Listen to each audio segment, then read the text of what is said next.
नमस्कार, मैं आकाश त्रिपाठी अंकित आप सभी का स्वामी विवेकानंद विद्यालय बरवार हरदोई के आधिकारिक यूट्यूब चैनल विवेकानंद क्लासेस में हार्दिक स्वागत करता हूं। अगर आप हमारे इस यूट्यूब चैनल पर नए हैं और अभी तक आपने यूट्यूब चैनल सब्सक्राइब नहीं किया है तो चैनल सब्सक्राइब जरूर करें और नोटिफिकेशन पाने के लिए बेल आइकन जरूर दबाएं। एक बार पुनः मैं 10th बोर्ड परीक्षा को मद्देनज़र रखते हुए विद्युत धारा भौतिक विज्ञान के कुछ महत्वपूर्ण प्रश्नों के संकलन के साथ उपस्थित हूँ। आइए आज का सेशन प्रारंभ किया जाए। आपके सामने पहला प्रश्न, विभवांतर का मात्रक होता है।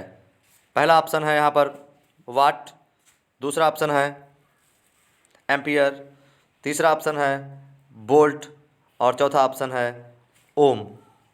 यहाँ पर आपको बताना है कि विभवांतर का मात्रक क्या होता है। तो गाइस, विभवांतर का मात्रक जो होता है वो वोल्ट होता है, इसलिए इसका ऑप्शन सी राइट हो जाएगा। आगे बढ़ते हैं। अगला प्रश्न आज के लिए, किसी बल्ब से 1 मिनट में 120 कूलाम का आवेश प्रवाहित होता है तो प्रवाहित धारा का मान ज्ञात कीजिए। यहाँ पर धारा का मान ज्ञात करना है,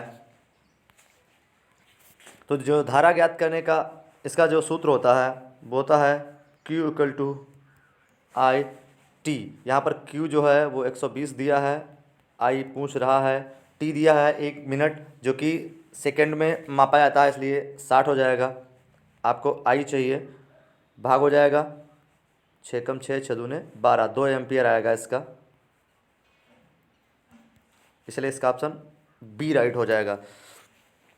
धारा की परिभाषा ये है, किसी एकांक समय में या टी समय में प्रवाहित होने वाली आवेश की मात्रा को हम धारा कहते हैं। तो यहाँ पर धारा की गणना जो होती है वो सेकंड में की जाती है, समय की गणना जो है सेकंड में की जाती है। आगे बढ़ते हैं। अगला प्रश्न आज के लिए, विद्युत बल्ब का तंतु किस धातु का बना होता है। यहाँ पर जो बल्ब होता है उसका तंतु किस धातु का बना होता है। पहला ऑप्शन है लोहा, दूसरा ऑप्शन है टंगस्टन, तीसरा है तांबा और चौथा ऑप्शन है यहाँ पर सोना। तो जो विद्युत बल्ब होता है उसका तंतु टंगस्टन का बना होता है। आगे बढ़ते हैं। 10 ओम एवं 20 ओम के दो प्रतिरोधों को श्रेणी क्रम में जोड़ा गया है तो तुल्य प्रतिरोध ज्ञात करिए। यहाँ पर तुल्य प्रतिरोध आपको बताना है और जोड़ा गया है, जो प्रतिरोध जोड़े गए हैं वो श्रेणी क्रम में जोड़े गए हैं। तो मैंने आपको बताया था इसका जो फार्मूला होता है वो R equal to R1 plus R2 होता है। तो R1 है 10, यहाँ पे R2 है 20, बराबर हो गया 30 ओम। सी इसका सही हो जाएगा। आगे बढ़ते हैं। अगला प्रश्न है, किसी बल्ब से 220 वोल्ट पर 2 एम्पीयर की धारा प्रवाहित होती है तो फिलामेंट का प्रतिरोध क्या होगा। तो यहाँ पर इसका फार्मूला होता है V equal to I R, ये ओम का जो नियम है। यहाँ पर V दिया है 220 वोल्ट और I दी हुई है 2 एम्पीयर और गुणे R पूछ रहा है, तो R इक्वल टू 220/2, आपका 110 आ जाएगा, भाग देंगे तो इसका डी ऑप्शन राइट हो जाएगा। आगे बढ़ते हैं। अगला प्रश्न है, किसी चालक के छोरों के बीच विभवांतर V, प्रतिरोध R एवं धारा के बीच संबंध क्या होता है। यहाँ पर विभवांतर, प्रतिरोध और धारा में संबंध बताना है। तो पहला ऑप्शन है V बराबर आई आर, दूसरा है V बराबर I और तीसरा ऑप्शन है R बराबर V2 और चौथा ऑप्शन इनमें से कोई नहीं। तो ये ओम का नियम है जो होता है V equal to I R, इसलिए इसका पहला ऑप्शन सही हो जाएगा। आगे बढ़ते हैं। अगला प्रश्न है आज के लिए, ओम का नियम है। तो ये अभी रिपीटेड प्रश्न है, V equal to I R, ये ओम का नियम होता है, पहला ऑप्शन सही हो जाएगा। आगे बढ़ते हैं।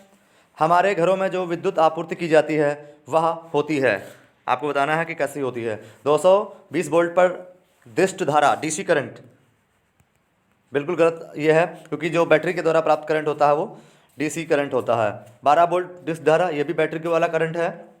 दूसरा है 220 वोल्ट पर प्रत्यावर्ती धारा, एसी करंट इसी भी उसे बोलते हैं। दूसरा 12 वोल्ट पर प्रत्यावर्ती धारा। तो जो घर में सामान्य तौर से बिजली प्रवाहित की जाती है वो 220 वोल्ट का एसी करंट होता है, 220 वोल्ट का एसी करंट। तो इसीलिए इसका ऑप्शन सी राइट हो जाएगा। आगे बढ़ते हैं। अगला प्रश्न है, बैटरी से किस प्रकार की धारा प्राप्त की होती है। तो बैटरी से गैस जो है आपको दिष्ट धारा प्राप्त होती है, इसको हम डीसी करंट भी कहते हैं, डायरेक्ट करंट।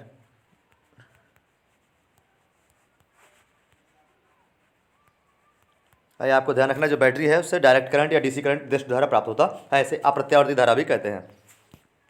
आगे बढ़ते हैं, एक वोल्ट कहलाता है। यहाँ पर एक वोल्ट का मान बताना है। पहला ऑप्शन है जूल प्रति सेकंड, दूसरा ऑप्शन है जूल प्रति कूलाम, तीसरा ऑप्शन है जूल प्रति एम्पियर और चौथा ऑप्शन है इनमें से कोई नहीं। तो यहाँ पर एक वोल्ट जो होता है वो जूल प्रति कूलाम, इसका ऑप्शन आपका जो है बी राइट हो जाएगा। आगे बढ़ते हैं, अगला प्रश्न है, किसी विद्युत बल्ब से 220 वोल्ट पर 1 एम्पीयर की धारा प्रवाहित होती है तो फिलामेंट का प्रतिरोध क्या होगा। यहाँ पर प्रतिरोध ज्ञात करना है। तो इसका जो फार्मूला होता है, हमने आपको बताया ओम का नियम जो है वो V equal to I R होता है। तो यहाँ पर V दिया है 220 वोल्ट, I दी है 1 एम्पीयर गुणे R पूछ रहा है, 1 से भाग करेंगे तो 220 वोल्ट 220 ओम आ जाएगा आपका। तो इसका ऑप्शन सी राइट हो जाएगा। आगे बढ़ते हैं, अगला प्रश्न है, किस उपकरण में धन और ऋण का निशान नहीं होता है। एमीटर में, तो एमीटर या जो होता है इससे विद्युत धारा नापी जाती है। वोल्ट मीटर, इससे विभवांतर नापा जाता है और इसमें दोनों में प्लस और माइनस का चिन्ह नहीं होता है। और विद्युत सेल, इसमें प्लस माइनस भी होता है, इसमें भी प्लस माइनस होता है, इसमें भी प्लस माइनस होता है, यहाँ पे भी होता है। कुंडली में जो है कोई भी निशान नहीं होता है, कोई भी चिन्ह नहीं होता है, इसलिए इसका जो है आपका सी ऑप्शन राइट हो जाएगा।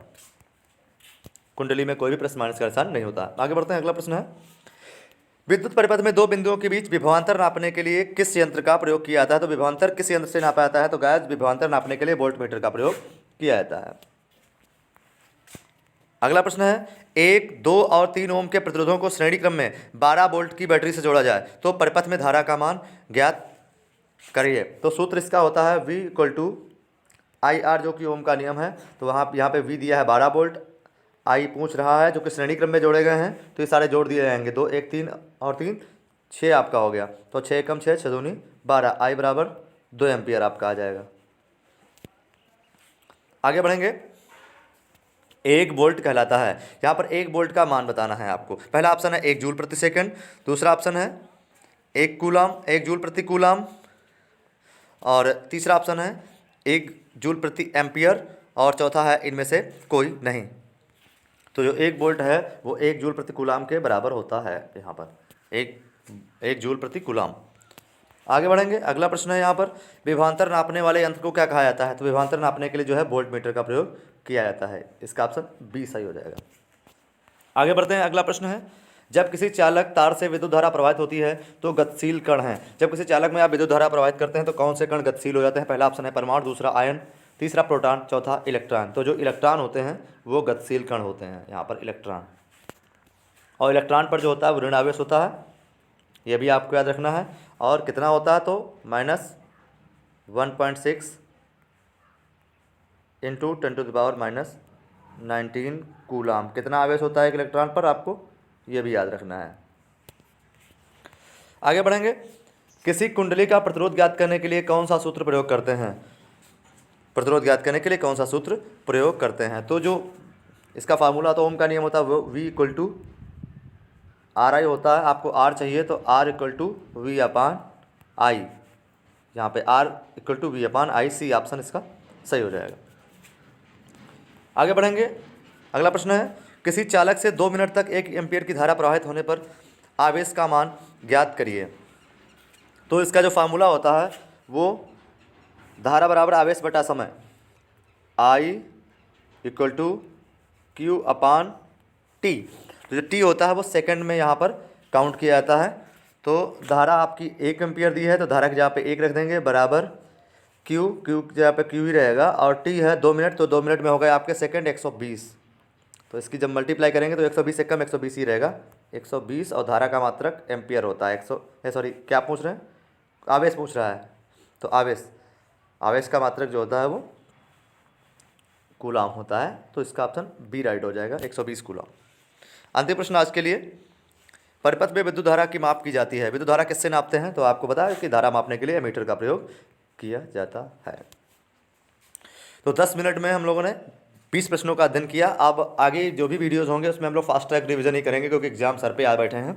तो अधिक से अधिक समय में, कम समय में अधिक प्रश्नों को हमें कवर करना है। ठीक है, आज के लिए इतना ही, फिर मिलेंगे। लेकिन अगर यह वीडियो आपको आपकी परीक्षा के लिए उपयोगी लगा तो कमेंट करके जरूर बताएं। वीडियो को लाइक करना न भूलें, और आपके मित्र भी इस वीडियो से लाभान्वित हो सकें इसलिए उन्हें शेयर जरूर करें। व्हाट्सअप के माध्यम से मुझसे जुड़ने के लिए 9621727242 पर मैसेज करें। वीडियो देखने के लिए बहुत बहुत धन्यवाद। फिर मिलेंगे, अपना ख्याल रखिएगा।